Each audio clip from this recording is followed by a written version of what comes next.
Oh, good morning, good afternoon, good evening. Happy Valentine's Day for those of you on this side of the world, the one that I'm on. And for those of you on the other side, I hope you had a wonderful Valentine's Day.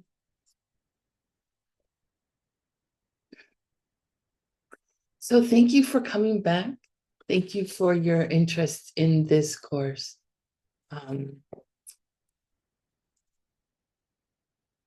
So last time we talked about the 10 qualities of a teacher, right?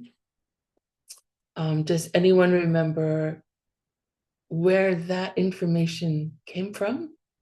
Where did we get those 10 qualities of a teacher?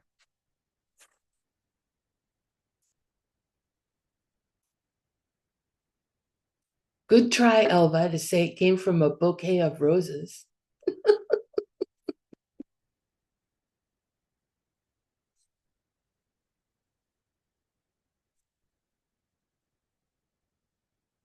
So the qualities came from uh, Master Asanga, and he received them from teachings from Maitreya, the future Buddha.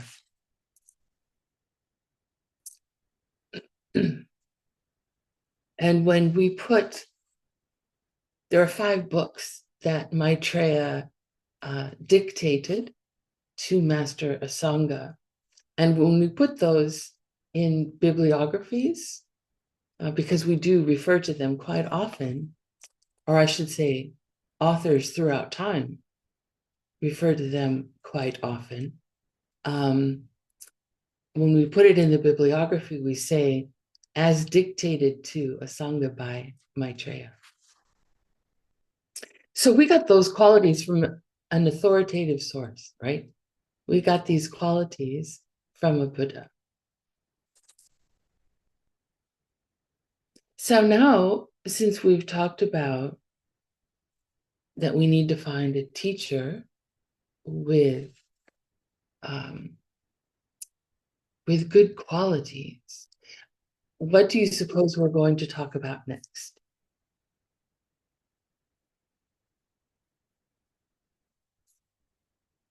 I think maybe you guys are all as sleepy as I am. So we talked about the teacher. We've got next, we're going to talk about the teachings and then also the students. So we will start off with the teachings and I will share my screen. See your lovely faces, as many as I can. And bring up the chat. Hey, I'm getting good at this. It still takes me time, but okay, good.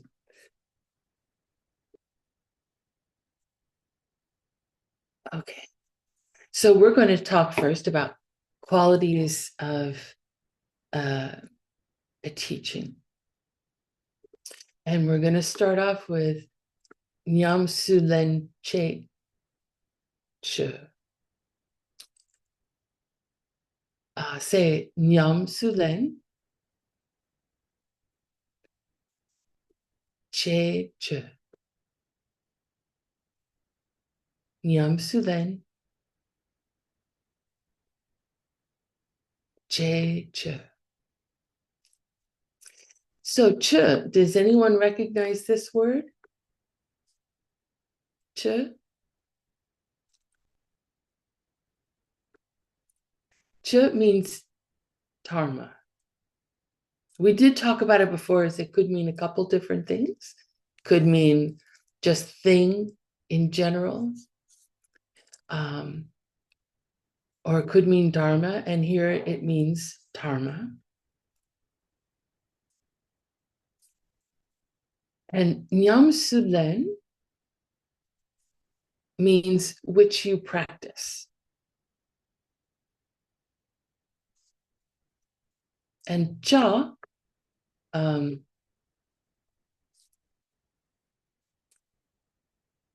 is it's like it indicates it's going to happen in the future. Ja, something you're going to do in the future. So you could say it means which is to be. So Dharma altogether, Nyam Sulen Che Che, Dharma, which is to be practiced, which can be put into practice. A Dharma you can actually practice yourself. So, what are the qualities that a good Dharma should have? We had 10 qualities of an authentic teacher, and now we'll define the qualities for an authentic teaching, authentic Dharma.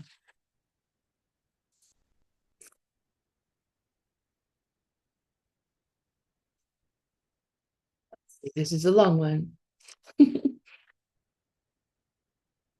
Chukung me la lo tong du drupa che kyang tokpa sende ne chik mikye.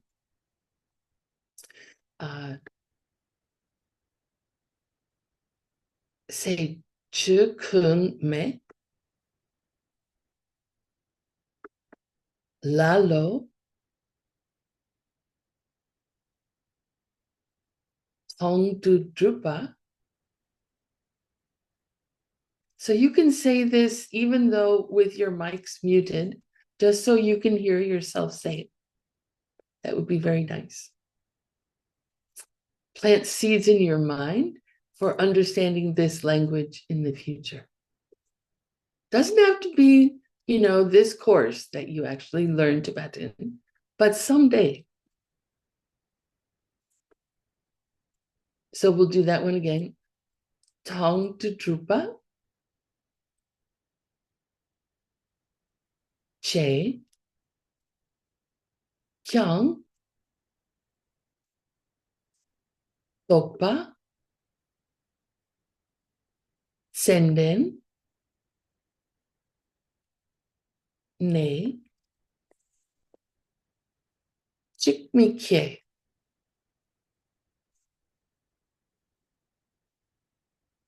So Dharma we just had, sorry. Oh, I gave the answer. What's the word for Dharma here?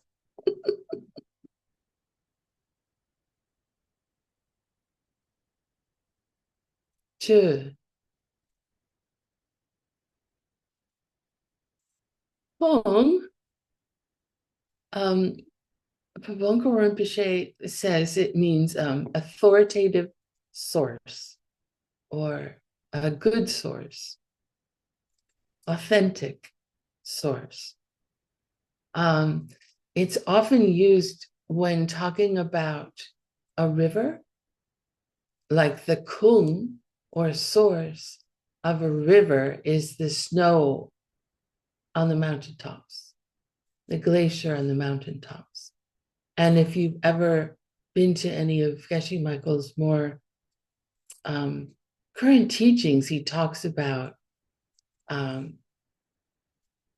the Asian Legacy Library database as being the kung or the source of the wisdom that comes down through to the Diamond Cutter Classics translation team, and then on to teachers like who are teaching with the Sedona College of International Management or with DCI, Diamond Classics Institute. So Kung, the source. Kung me mepa means there isn't or doesn't have. So Kung me would mean there is no source.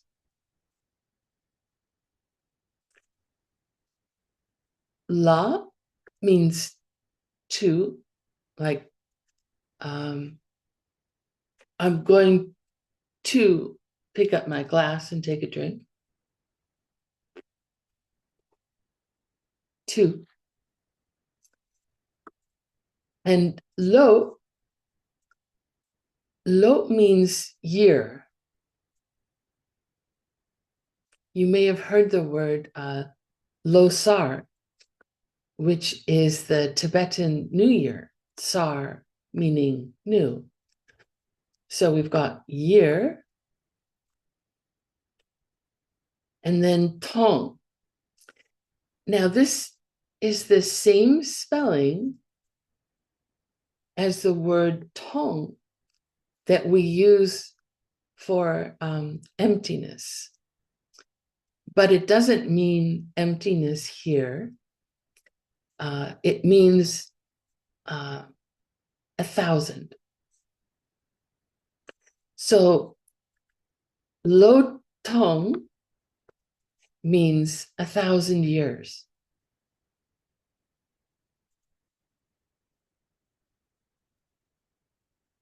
Du means for. Like, I wish I had roses for you.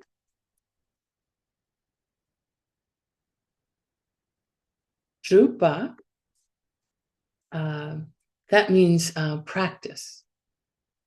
To practice. In Sanskrit, it's siddha. You may have heard that word, siddha. Kyang, that means but.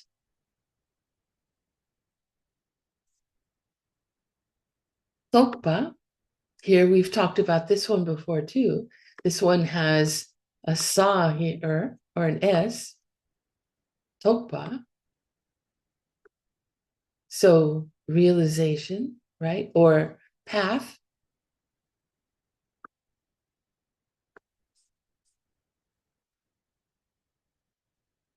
Tsenden.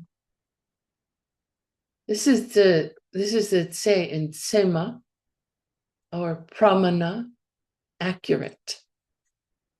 Accurate. And den just means to have. So is accurate.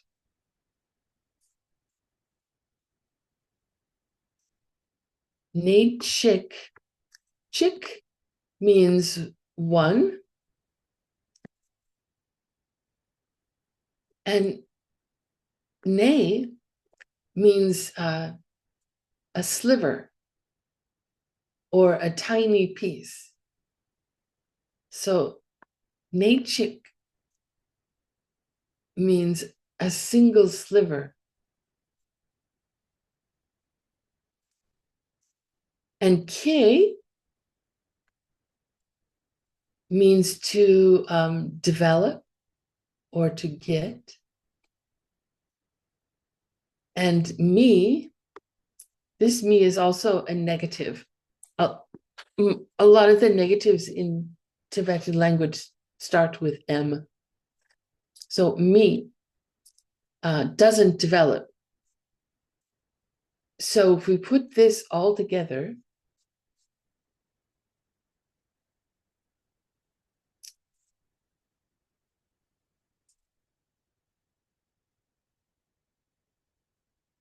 you can practice for 1,000 years a dharma that has no source, is not authentic. So you could practice a dharma that has no source for 1,000 years, but authentic realizations, not even a tiny sliver of authentic realizations, will come to you.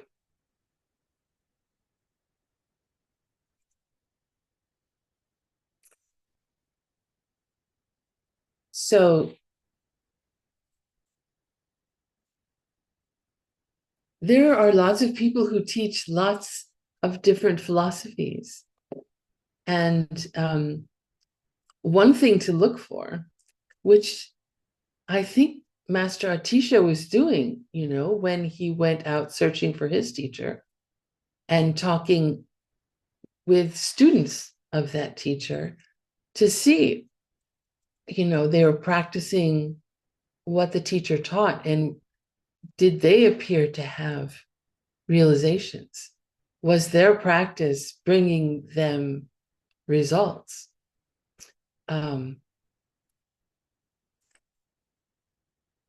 There are some philosophies out there that you can practice. One that was popular in my country for some time was, and I don't want to diss any philosophy, I'm just talking about whether or not by practicing it you can achieve the realizations that we're talking about, which are the realizations or the paths to full enlightenment.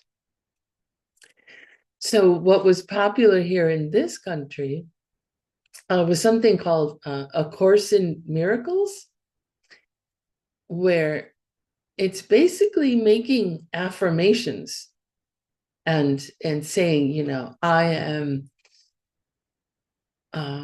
stating what you want to see happen as already having happened.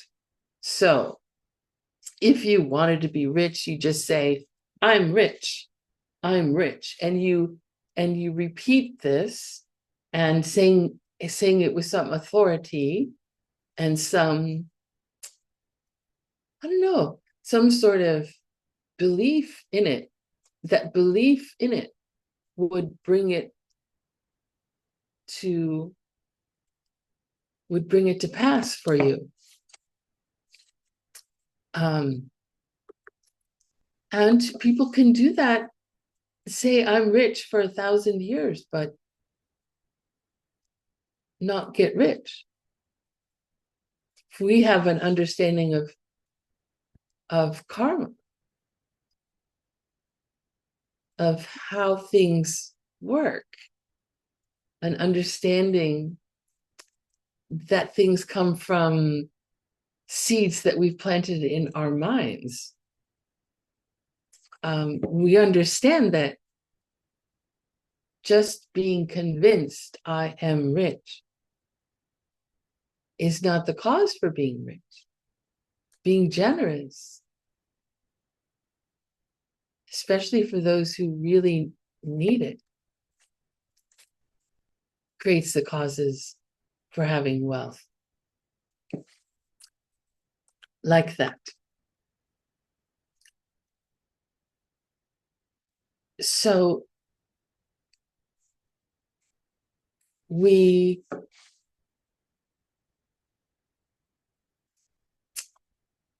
the teachings, because of the laws of karma, one of the laws of karma being that there is an interval of time between when we plant seeds and when seeds ripen, we don't necessarily see the connection between what we've done and the results we experience later. And for us at the beginning of our practice of the Dharma, we have to take things on a certain faith.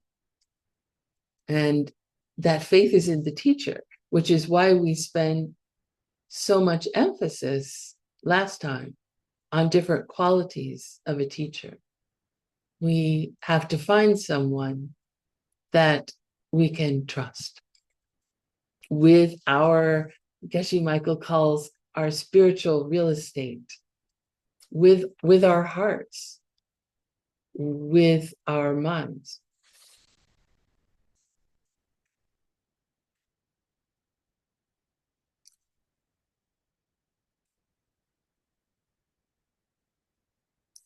the next line in the book, which is not, it's not on your homework, but it's just to help underscore the point. Pabonka Rinpoche says a very cute thing. He says, Mardanu supa dang trawa yin. He says, an inauthentic, practicing an inauthentic dharma is like churning water and expecting to get butter.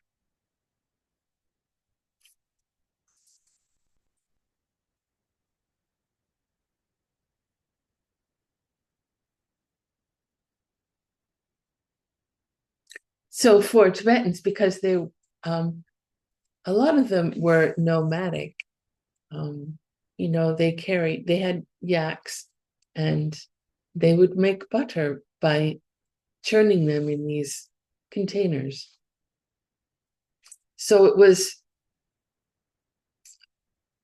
a metaphor that spoke to a lot of people that he was teaching. For us, it might be like,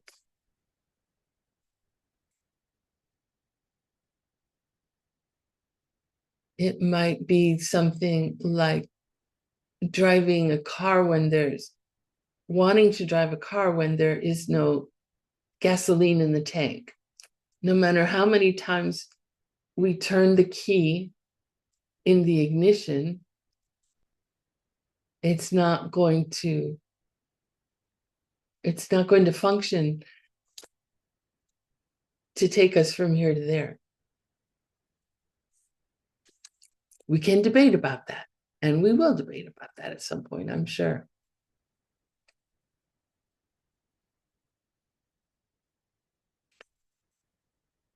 Okay, so we know inauthentic dharma is not to be practiced. So what is the dharma that we should practice? There are 3 qualities.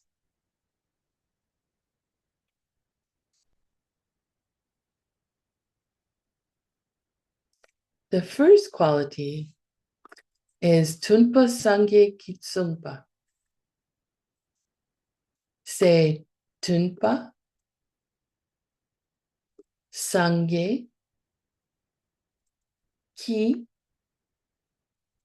Sumpa.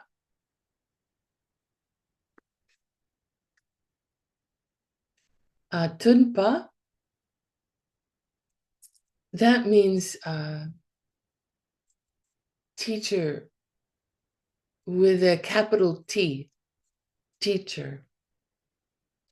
And it's used only with Sangye, the Buddha. So Tunpa Sangye, the Buddha, the teacher, and Sumpa, that means taught. So the first quality of Dharma that's authentic is that it was taught by the Buddha, the teacher. Speaking of the Asian Legacy Library, we can take what's known as the canon of the Buddhist teachings and divide them. They're divided into 3 sections. The first section is the Kangyur, and Ka means the word. And this word Ka is only used for the word of the Buddha. So the Kangyur is filled with all the teachings that still remain, that were taught by the Buddha. Gyur, interestingly, Geshe Michael said this here. It usually means it's like past tense, became. But here he says it means translated. So this is translations of the word Kongyur.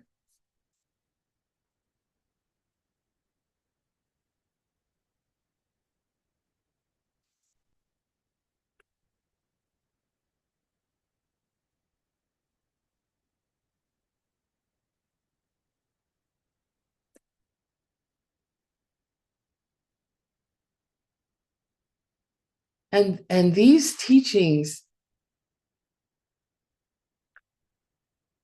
there were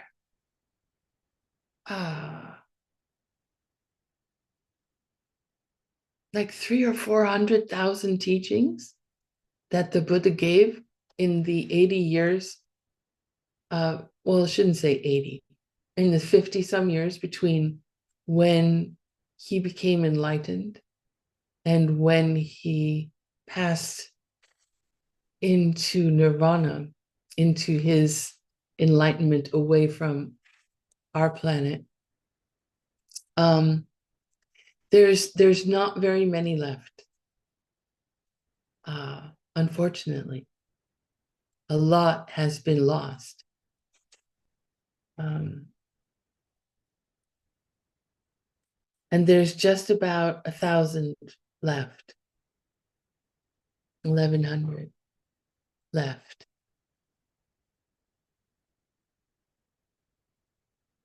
So these texts were lost. The country, India, was invaded by different people. And a lot of books were burned, unfortunately. So just some idea of how these teachings that remain, there's a catalog for them, and it's a catalog that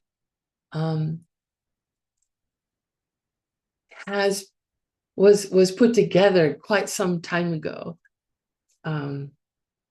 So it's one that's used by different people who will access the Kongyur.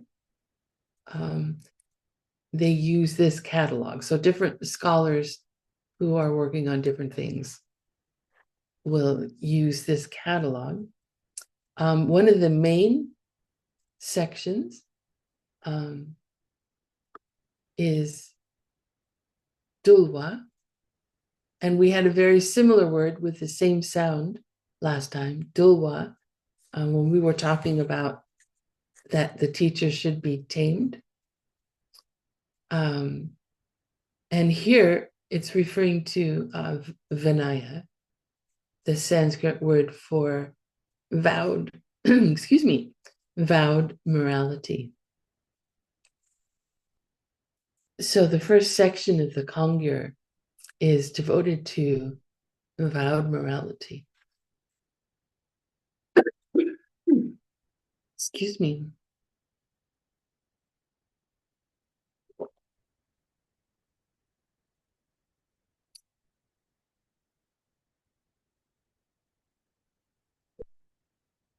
The next section of the Kongyur is the perfection of wisdom.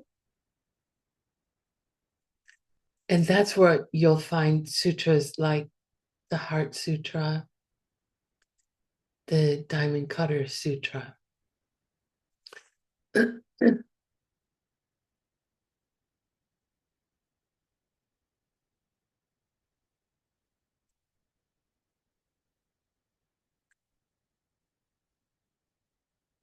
Then there are just like a collection of Tantra teachings. There are quite a few, Diamond Way. There are quite a few in that section.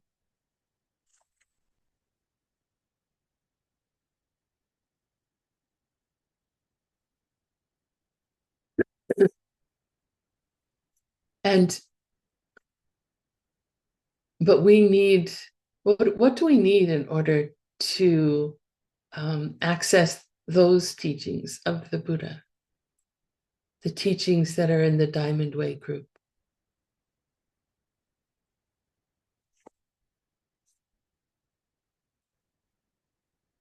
Anyone have ideas?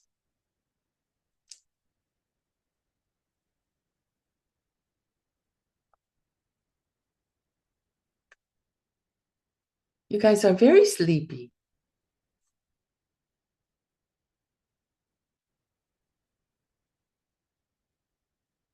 Oh, interesting. Share the Dharma.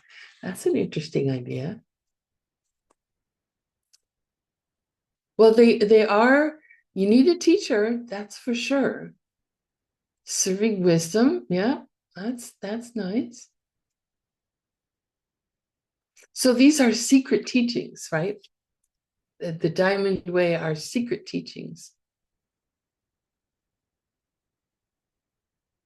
So in one sense, you could say, oh, I need to have an empowerment from a teacher in order to access these teachings. But what did we say before? Need a heart teacher, yes. But what did we say? It wasn't this week, it was last week in our first classes. It's very similar to what we just opened this class with. You can try to practice Tantra without Lamso Namsum, without the three principal paths, but it's not going to get you anywhere. You need the three principal paths, right? You need these three realizations in your mind of renunciation, bodhicitta, the wish for enlightenment, and wisdom.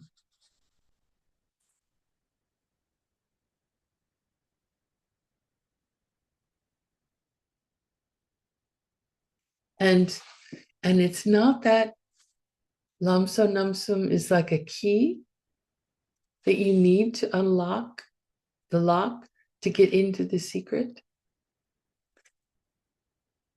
If we practice, when we practice, and we have these realizations from our practice, Tantra or the Diamond Way will come to us. It's a natural progression from these realizations.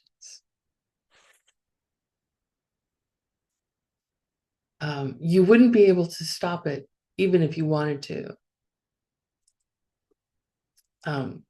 But you wouldn't want to stop it because you want to help all living beings get out of suffering. And, you just can't stand that people are suffering. So you want it to happen quickly.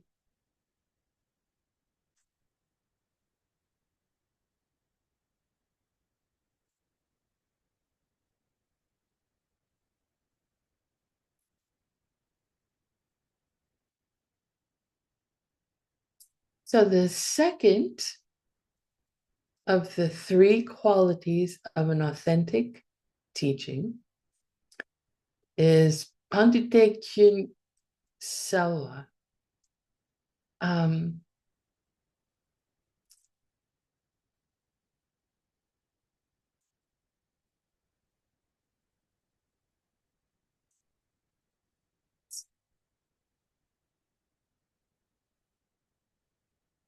Pandite, that's a Sanskrit word, or pandita. You may have heard the English word pandit. which comes from that, just bandit or pundit, someone who is a wise person, a master. Now it's become in English, a pundit is more of a derogatory term. Like it's used for, oh, it's one of those talking heads on a TV show. The news people invite a particular expert so many times that they become just like a talking head. It's an unfortunate thing, to think of people who are expert in a topic as just a talking head. I think we kind of live in upside down times.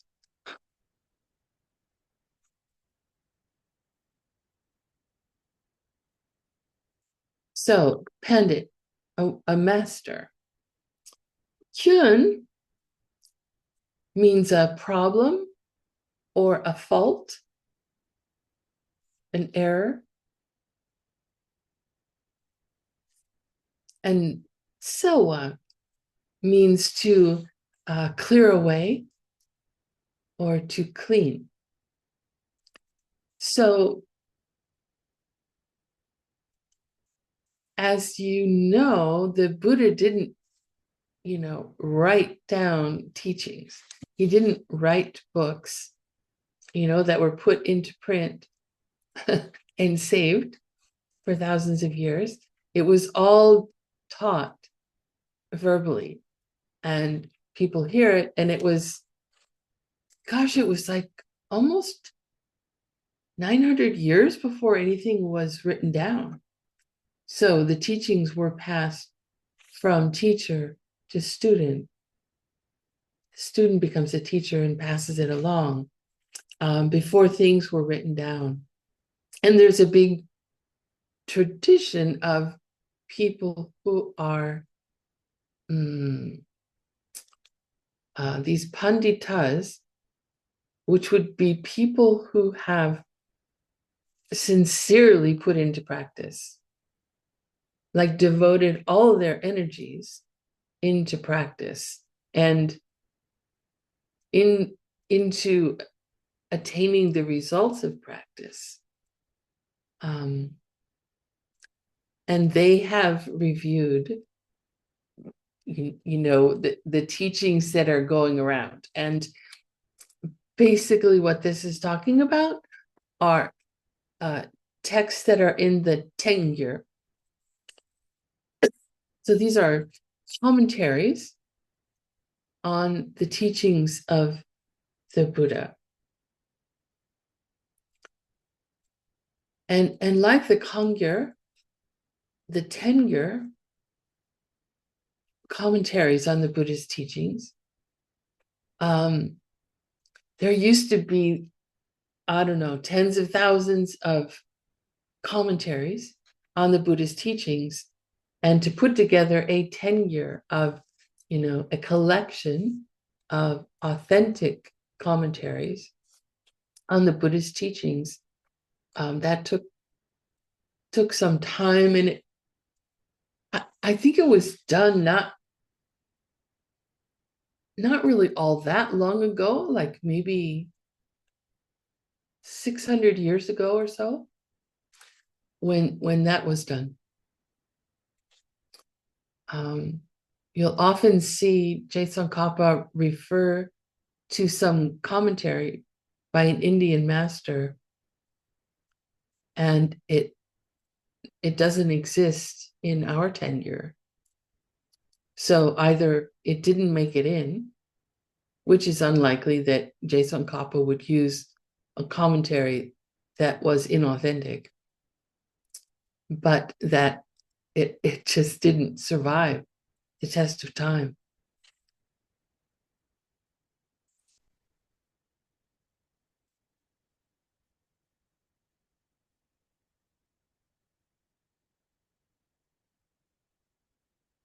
So some wrong ideas that would be cleaned out would be something like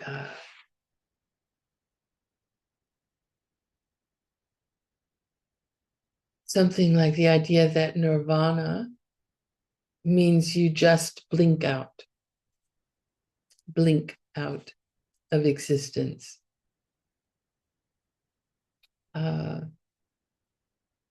When what it means is peace, is to be free of all negative emotions.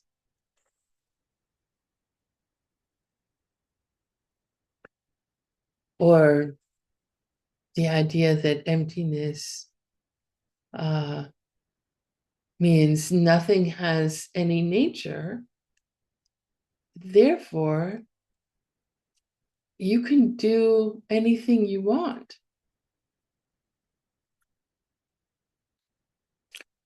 So the conclusion, doing anything you want, is the incorrect conclusion. Sure,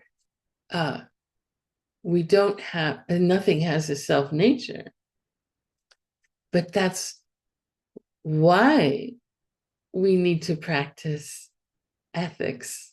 That's why we need to practice morality.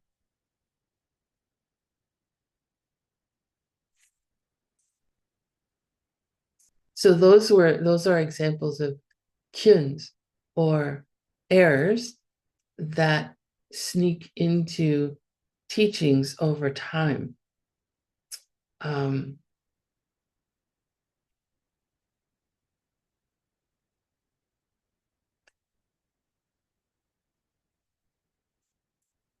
So Pabonka Rinpoche says that these masters, these panditas, they must have checked whether there are problems in the teachings. They must have ripped it apart, analyzed it, debated it, argued with each other about it, and then logically come to the conclusion of whether it's authentic teaching or not.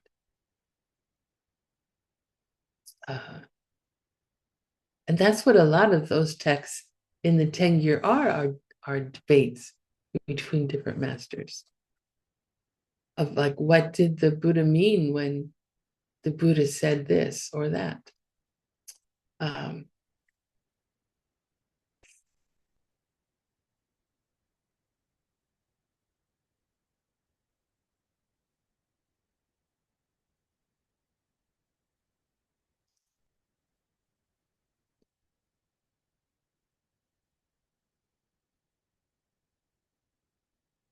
So you may have heard this story about a great debate that happened like in the 9th or 10th century,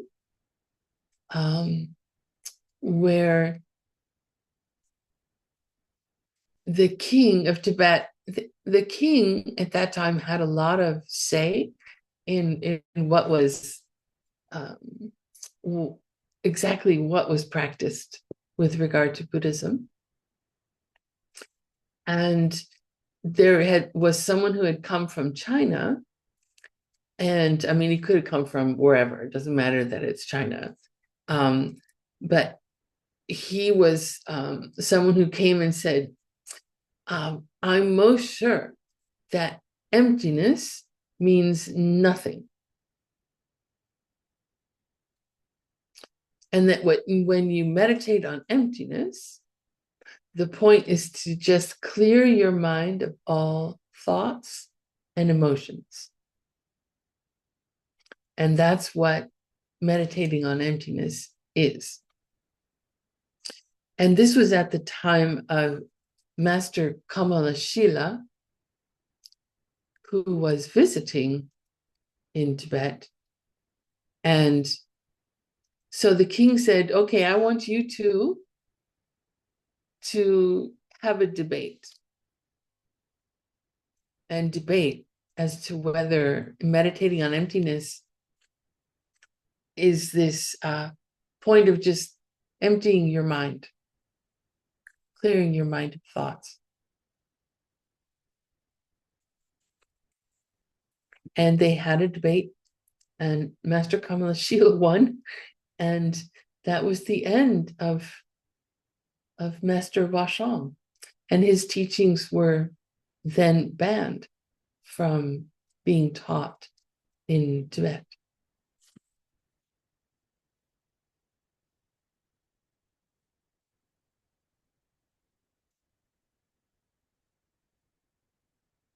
So Geshe Michael, when he taught this course, went into some of the different sections of texts that are in the tengyur.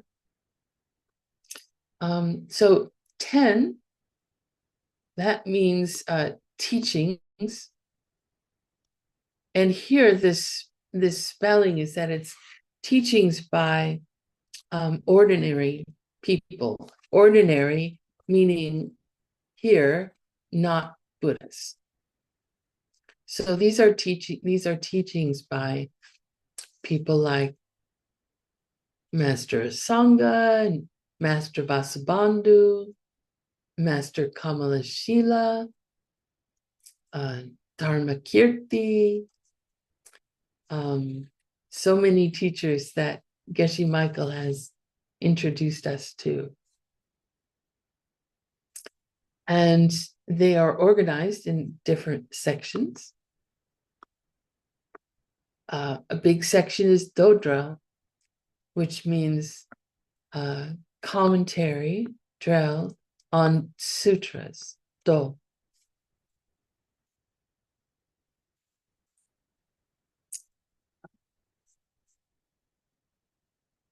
Semtam, if you're a mixed nut fan, you know this is Word's favorite topic. Mind only, Semtam, very popular section.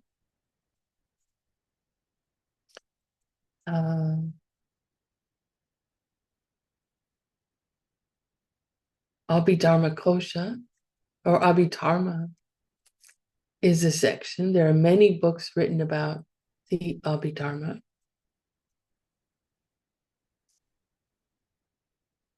Kherab, you may have heard about the Jataka tales. It means birth stories. So these are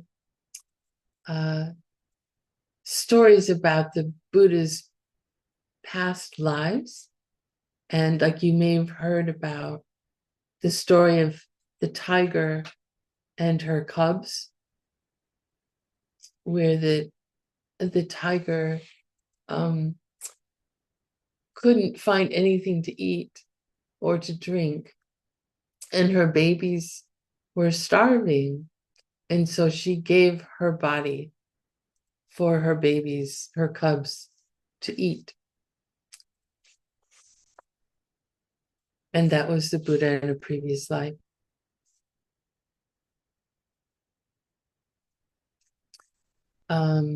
There are collections of letters, epistles and letters. Like this is where we find the book that Nick is translating. It's actually, his book is from the Sungbum, which is Tibetan writings, but it's a commentary that we find in the tengyur, written by Arya Nagarjuna, called A Letter to a King. There's a section on pramana, logic and perception. There's a section called Drado, which is like minor sciences.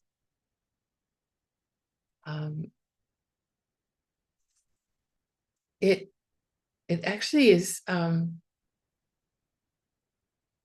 hold on. This doesn't mean minor sciences. This means the study of Sanskrit. Sorry. Drajo is the study of Sanskrit.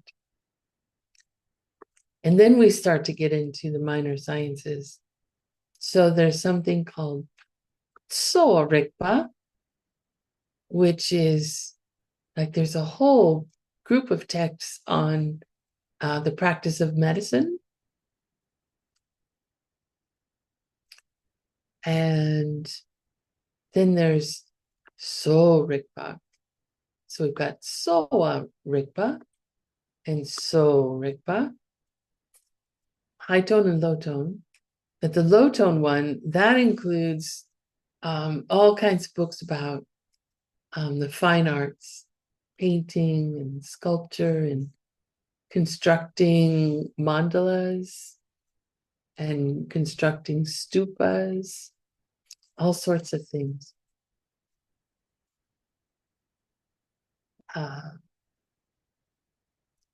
So the Tengyur contains a lot of books, even includes some books that are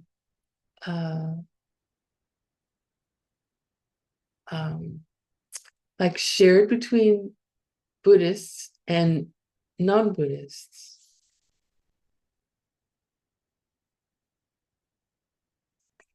So that's the second quality, which is that great scholars have cleaned away any errors that snuck in over time. So the third quality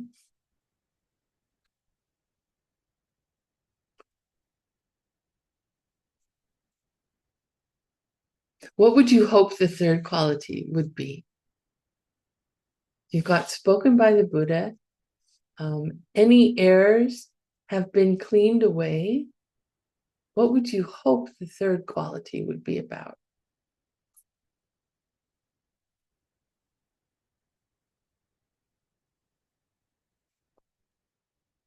That it works.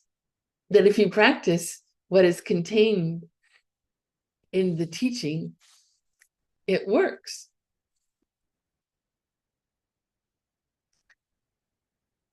So the third is Drupe tukyu la trungdang rimgi gyupa. Drupa, we had it above, it's practice, practitioner.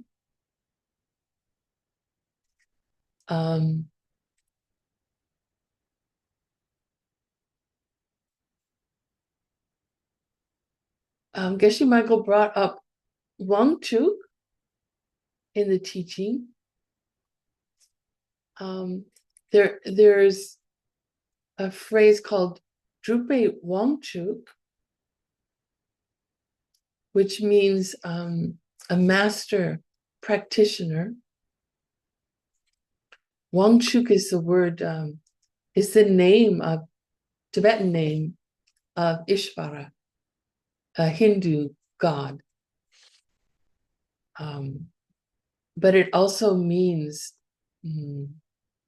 like master or lord. So Drupe Wangchuk would be a master practitioner. Tokpa, everybody knows Tokpa.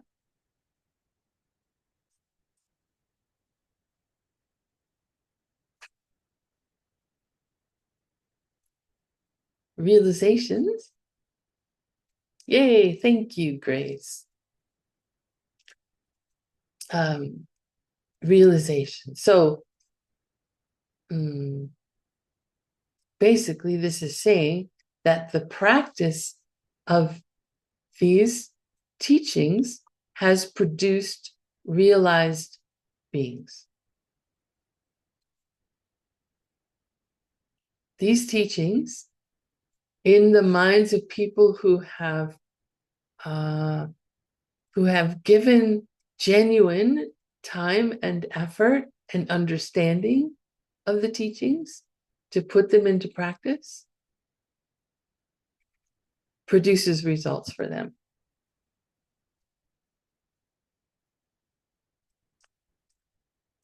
So there's like three important aspects of someone putting these teachings into practice. The first is that you have heard about the teachings from a teacher.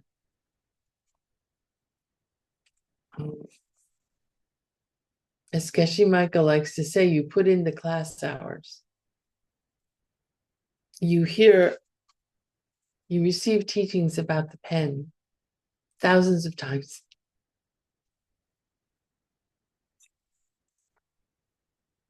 You go home and you contemplate it. Once you've received the teachings, you think about them. What is my understanding of what was just taught to me? And I think included in this contemplation is discussion with your fellow students, talking with each other. When you heard this, what did you understand that they meant? What do you think this means? And we can help each other get to clear understanding.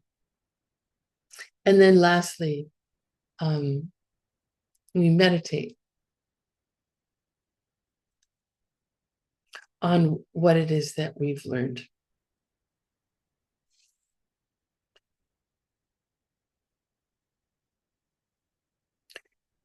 So, for example, you have been, since the beginning of our course here, have been meditating on renunciation. And I hope that you've had the opportunity to talk with other people about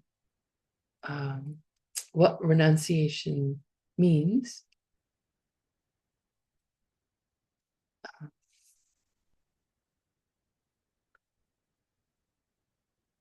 And if we spend time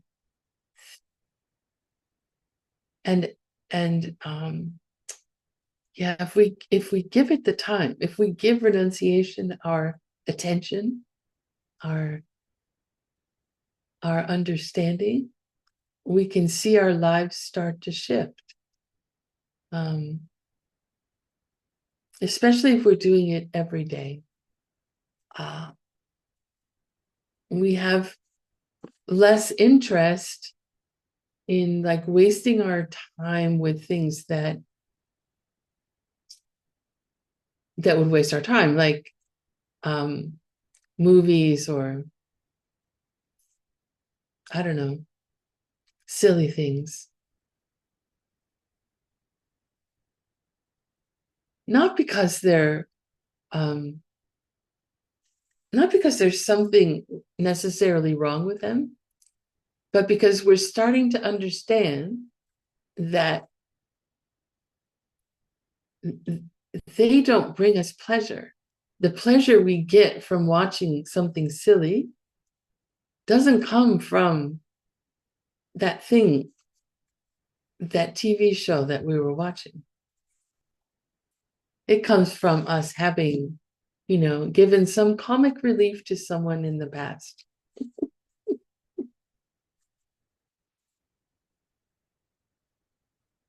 Some relief from stress, which, we all need these days. We can practice and be serious, but we also need to have relief from that and not get so serious all the time.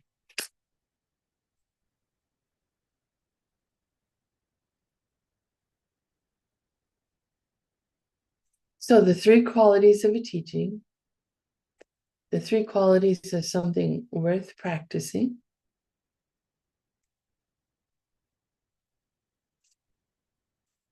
It was taught by the Buddha. Any errors or mistakes have been cleaned out by master scholars and for those who put the time and effort, the master practitioners who put the teachings into practice, they achieve realizations.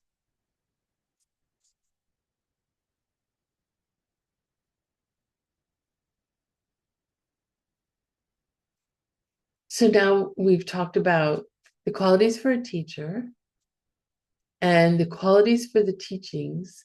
What do you suppose is next?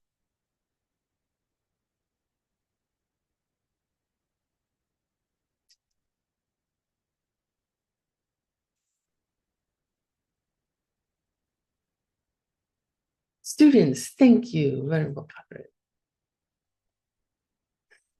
So the three qualities of a student. We had three problems with a student, right? On the first day.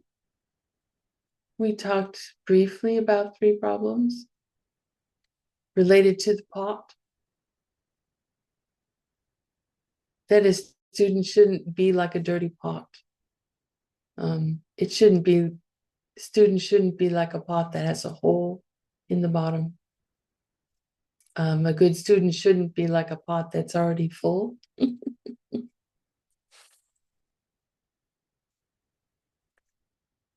So those were like the negative things, the way a student shouldn't be. So now we're going to talk about the way a student, the three positive qualities of a student.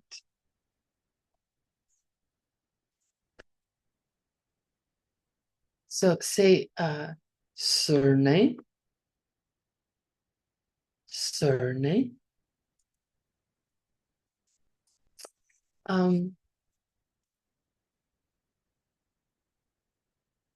Sur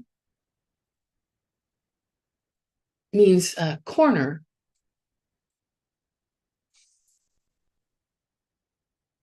Comes from this word, sur, corner. And ne means to stay. To stay in the corner.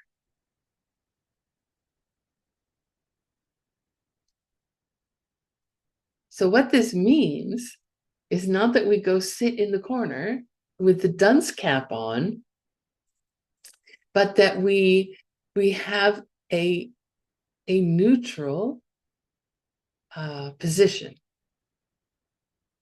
That we don't come in the room. I mean, this is very similar to not being a student like a pot is already full, right? We don't come into the teaching with the idea that we've got everything all figured out already. And we're just there to criticize, is the teacher or the teaching right or wrong? So surname is being unbiased, being clear of having any preconceptions, being open-minded.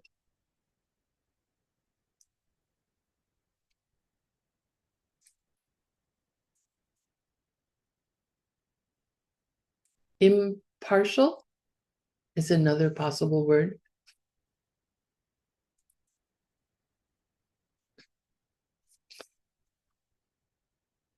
London, lo is the word for mind, and den just means to have. So you have a mind, but that's not what this is about. This means you're someone who is intelligent.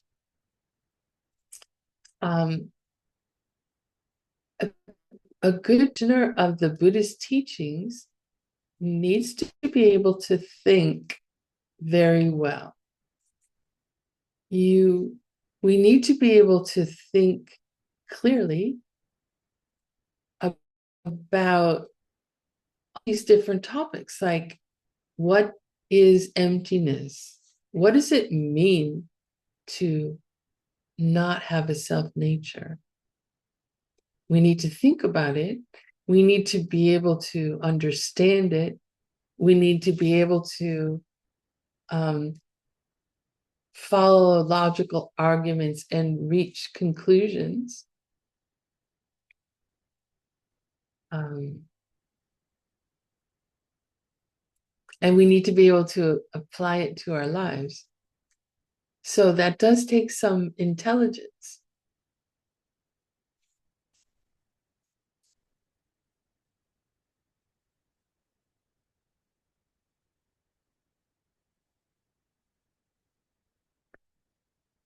And then the third is Dunyarwa. Dunyarwa. Nyarwa is to aspire. You aspire high things. You have high goals.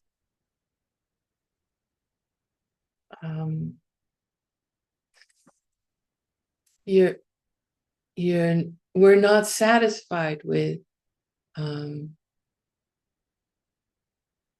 just having a nice house or a nice car or something like that. Like when I was growing up, it's like, oh, here's what adults do when you're an adult. You get a house, you get a car, you get a husband, you get kids. And that's like the high thing. And it never like, I'm not quite so sure that's enough for me. I want something higher because I'm not happy. I see people who aren't happy.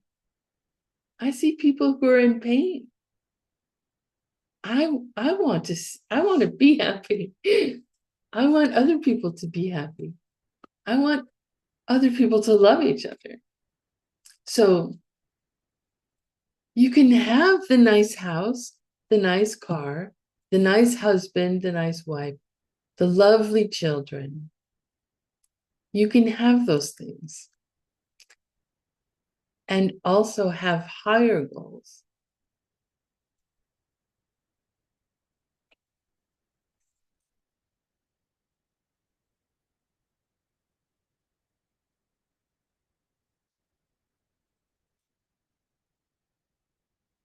And then it's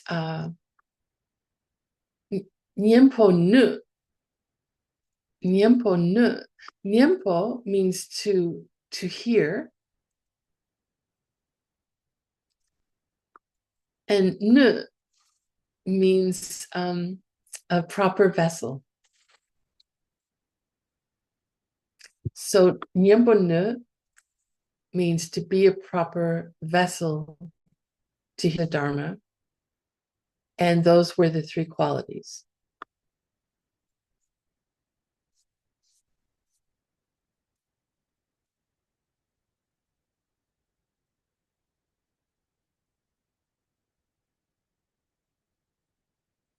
And the three qualities were being neutral, sitting in the corner, remember? Being neutral, having intelligence, and having aspiration for higher things.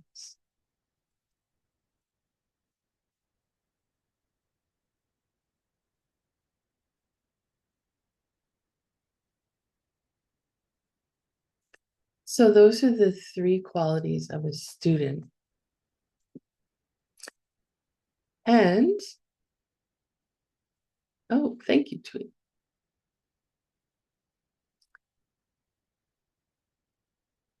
And that covers everything that is on your homework for this class. So that's all the content I have for you for today. So I'd like to just open up in case anyone has any questions about anything we've covered, or if you want to go out on your Valentine's date, you can do that too.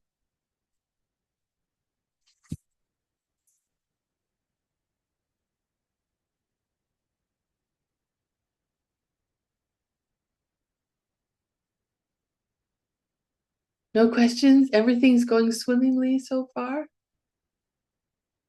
Do you know that phrase? Going swimmingly? Easy?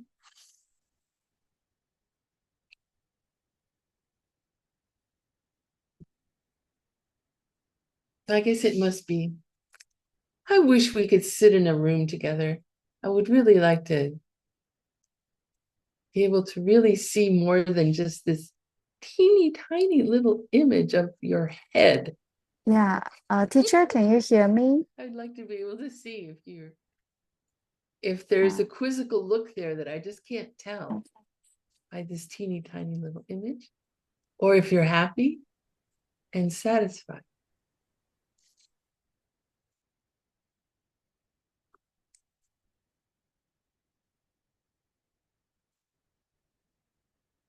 So I'm going to go on that you're happy and satisfied.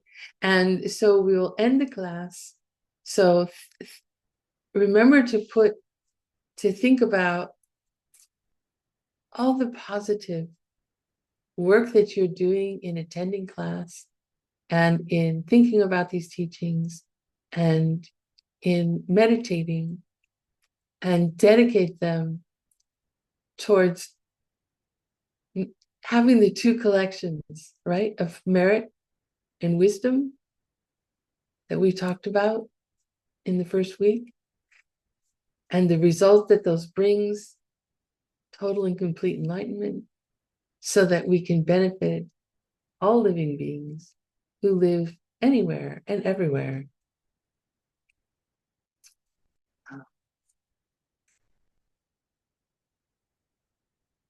Thank you to the live translators, 谢谢。Teacher, can you hear me? without whom you would really be bored because you wouldn't understand anything I'm saying. Thank you to all the technical people, the people who have technical skills, making sure this is even possible for us to even see little teeny bits of each other. And thank you to Geshe Michael for these teachings that we can pass on to others. Okay, continue having fun meditating on renunciation, and I will see you next week.